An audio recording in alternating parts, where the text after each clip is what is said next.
About halfway between Peninsula and Boston, Ohio, near the Horseshoe Bend at Stumpy Basin, sits the isolated Lock 31 on the Ohio and Erie Canal, which is considered to be the most haunted lock in Ohio.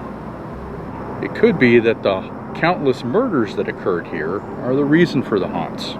You see, the lock is near enough to Peninsula or Boston as to make each town accessible, yet isolated enough to make catching cutthroats who lurked here after sundown nearly impossible. The perfect location for any crime. Today we journey back to the early 1800s when bandits, thieves, and murderers changed the landscape of this quiet river valley and created the haunting legend of Lonesome Lock. So if you're curious, let's take a walk through history.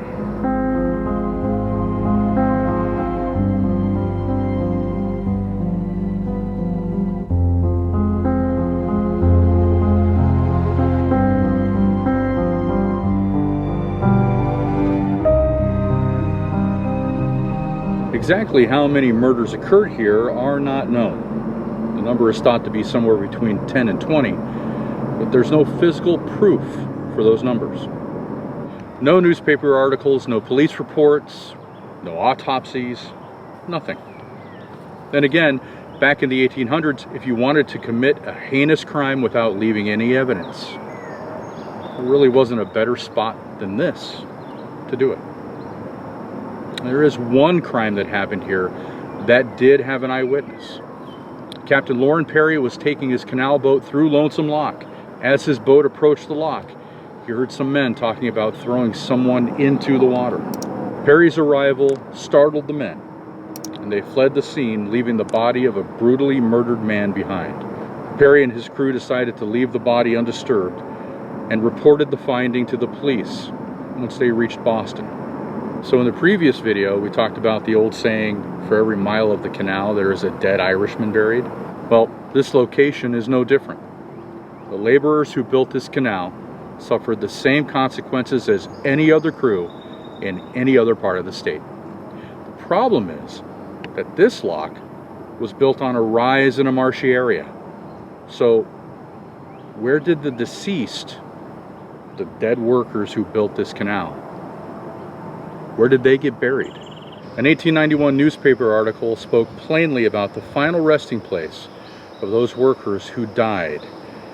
The surrounding area, where a grave could be dug, was full of trees. So many trees that to dig a grave meant digging into roots. It was far more efficient to lay the deceased on the ground and cover them with debris from the lock excavation.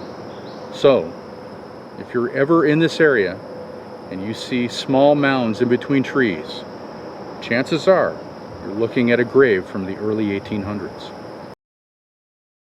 Tales of the supernatural surrounding this lock were perpetuated by canal boat captains, many of whom were so fearful of the lock that they would rather wait in the canal closer to either Boston or Peninsula rather than venture into the lock after nightfall.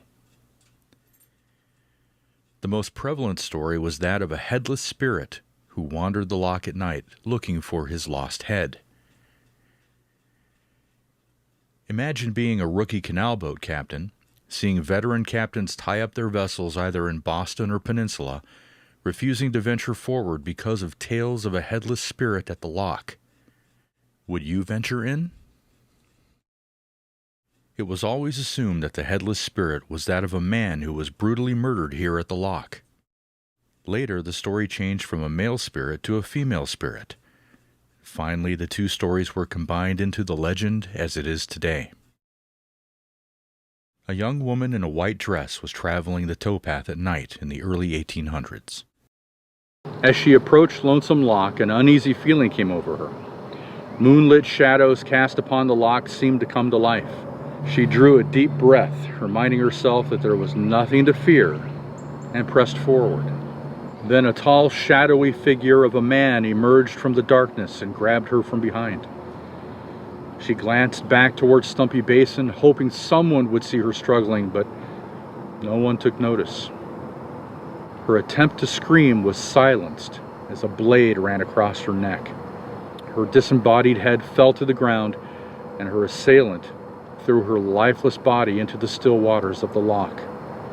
Daylight revealed the murder of this unknown woman, and even though it was a horrendous crime, it came as little shock to those familiar with the canal's darker side.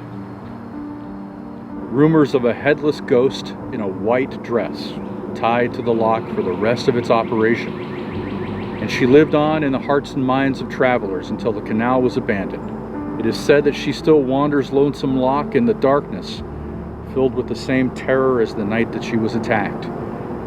For another ghostly companion is still watching over her. In the dark woods surrounding the loch, her murderer still lurks, trapped in his own hellish domain. His shadow can still be seen silhouetted against the moonlit path on balmy nights. The main objective of her nightly stroll is not to avoid her killer, or even to cause fear amongst the living. Instead, she is here to protect those who still live and breathe. She keeps a careful watch over those who pass the loch late at night, a vain attempt to warn them of the maniac who already claimed her life over a century ago. Thanks for watching today, folks. Just a reminder that you can join us on Patreon at patreon.com/curioushistory. Also, we have a merch shop and links to our social media in the description down below, if you're so inclined. Also wanted to say thank you to Frankie, who stopped by. Frankie is a watcher of the channel, and he stopped by to say hi. And if you ever see us out and about and we are filming at a location and you're so inclined, don't hesitate to stop and say hi. Even if we're in the middle of a take, it doesn't really matter. We'll stop and say hi and chat a little bit. We'd love to talk to you. We can always redo the take, so don't worry about that. Okay, well, it's starting to get dark, and we have a mile hike out of here, so we probably shouldn't stick around. Thanks for joining us, folks. If you would please like, subscribe, comment, and click the notification bell. And we'll see you next time as we explore more curious history. Take care.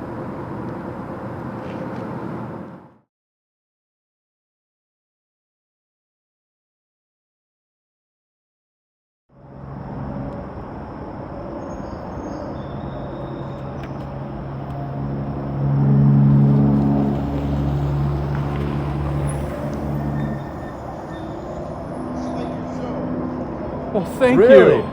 Thanks, man. That's the American history. What is it again? Curious history. Yeah, man. What a coincidence. Wow. Right on, dude. Thank you Thanks. so much. I appreciate I that. go down there. I've been down to all those places you go to. Yeah, no kidding. I research all that shit. I was looking at back in Helltown 20 years ago. Yeah, oh yeah. What That's a awesome, coincidence. dude. What's your name? Frankie. Nice to meet you, Right Frankie. on. Thanks Yeah, for watching. Good luck to you guys. Thanks, Appreciate Frankie. it.